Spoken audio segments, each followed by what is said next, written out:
Today, I have 4 successful authors here to talk to you about the benefits of hybrid authorship. And they offer valuable tips and tricks for other authors wanting to follow in their footsteps. If you don't know who I am, hi, my name is Katlyn Duncan, and I'm a hybrid author, which means I publish both traditional and independent books. Here on my channel, we talk about the writing process and all the bookish things. And this month, I am releasing my next nonfiction book for authors, The Successful Hybrid Author, where I talk about how you can become a hybrid author, and the book includes case studies with 4 incredible authors from which you're going to hear from today. And as a special bonus, if you pre-order The Successful Hybrid Author and you email me your proof of purchase at this address, also linked in the description, then you will automatically get a free starter workbook on how to become a hybrid author today. And for the month of January only, my first nonfiction book, Take Back Your Book, An Author's Guide to Rights Reversion and Publishing on Your Terms, is available for only 99 cents for the ebook. This book is a must-read for any author looking to take control over their career. So let's get on with the interviews. Love it.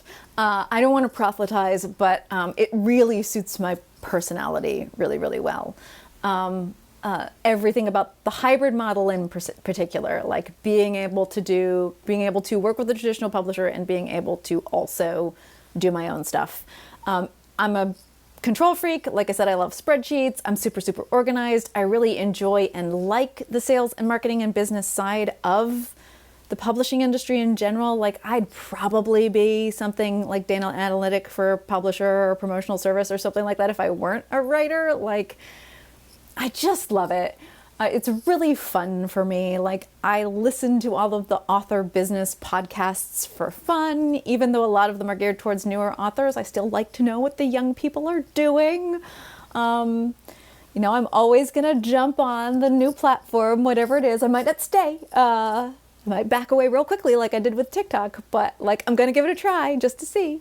So yeah, I just like it. It really suits my personality. And that's the flop ability. That's the well, if Trad doesn't want it, I can do it myself. Or even if I don't want to sell it to Trad, like with the nonfiction, I can do it myself, and then I get all the data, and I'm just very excited about all of that. Yeah, I love the versatility of it. I like that because I'm in control, I can do these sort of other deals, like the graphic novel deal or the deal with Subterranean for the super high-end leather-bound versions that give people exactly what they want in terms of like a collector's item or what have you. It really works for me. And I'm in a very fortunate position to, have enough of a fan base to activate that. But yeah, it really suits me from a personality perspective, I think.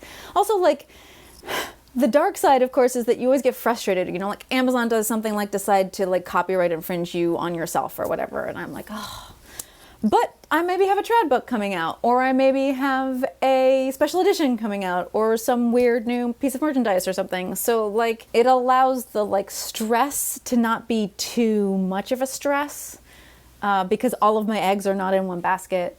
The other thing about the nimbleness of it is I've started to take every upset as like an excuse to try to experiment with something different. Like training my brain to be that way. I used to be one of those people who would just like flames coming out the side of my head. It's like every time Amazon did something or anytime my traditional publisher did something to annoy me. And now I'm like, how is this an opportunity? Like, what can I do? And I did the same thing recently when, we're still having supply chain problems with print editions. And like, my brain is like, how do I convince people to try an ebook for a change? Those sorts of things. One of the things that really surprised me about this process was that I didn't really have to do anything.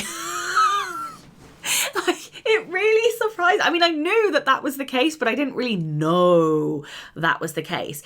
And I feel like it's a benefit and a negative because you are very hands off of the process, which is surreal as an indie author who has done every single little piece of the business and the process so far. But it's also a benefit because I actually didn't really have to worry about it. The only thing that I had to do was read the contract, and when the contract even came to me, there were comments from the agent pointing out the things that I should look at. So it was like a mental and emotional weight taken off my shoulders, which freed up the brain space. And I just basically happily accepted the check. I think the other benefit is that the agent more or less doubled the offer, which I wouldn't have been able to do. Even if I had been able to increase the offer, I would never have had the balls of steel or vagina of iron, whatever you want to call it, to ask for as much as they ask for on my behalf. So I think that's another benefit, is that they can increase the offers and the contracts, and they can make them better for you. And that all of the legal I's and T's and whatever letters are all dotted and crossed and sealed off.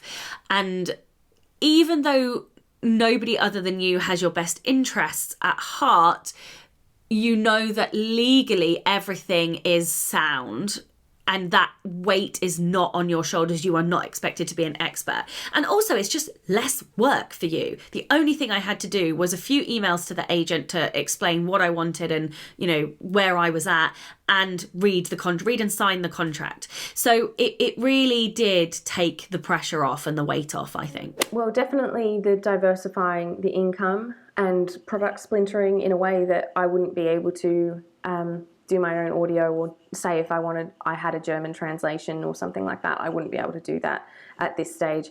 Essentially, the biggest benefit for me is that it allows me to sort of broaden my horizons in terms of readership and audience without having to do the heavy lifting. And if that means I get a smaller percentage of that particular royalty, that's okay with me, because at the end of the day, it's money I wouldn't have made otherwise. So I'll just take it, thank you. It is also nice to be able to offer these products for my readers who do like listening to the audiobook while they read or while they're on their commute. And that's not something I could have given them if I hadn't have gone hybrid. Date a guy whose name I can't remember. I think he finally was a guy with a name, but he proved a few years ago that hybrid authors just make more money than traditional published authors or indie published authors, because I think you have one foot in both streams. I probably not everyone will probably say this, but I have the extreme ADHD, and I love having a foot in both streams and being able to pivot and do things quickly and try things. Yesterday was, Easter Sunday, and I got up at 4:30 a.m. because I couldn't stop thinking about trying some new covers for this other series that I got a book bub on, and with a new cover, it's going to look even fresher. And it's like, the cover's like 6 years old. Maybe I'll get a new cover. So I got up to do that. And I love being able to follow where my brain and my interest goes. Other benefits of being hybrid. It's just, you get a nice mix of the control and lack of control. And for me, I think that's a very healthy thing for me to have. Hush Little Baby came out in hardcover in 2021, mid-pandemic, and sold to no one bought this. It wasn't in the bookstores. It didn't get any co-op anywhere. But yet I know it's my best book. It's the best book that I've written so far. And having to bump against that kind of thing, in your brain, knowing that you cannot control sales in trad. And a lot of times you can't do that much about controlling sales in indie, and you just do your best. And I'm always learning that you do your best, you do what you can, and then let go of the rest. So for me, being hybrid really kind of scratches all of those itches.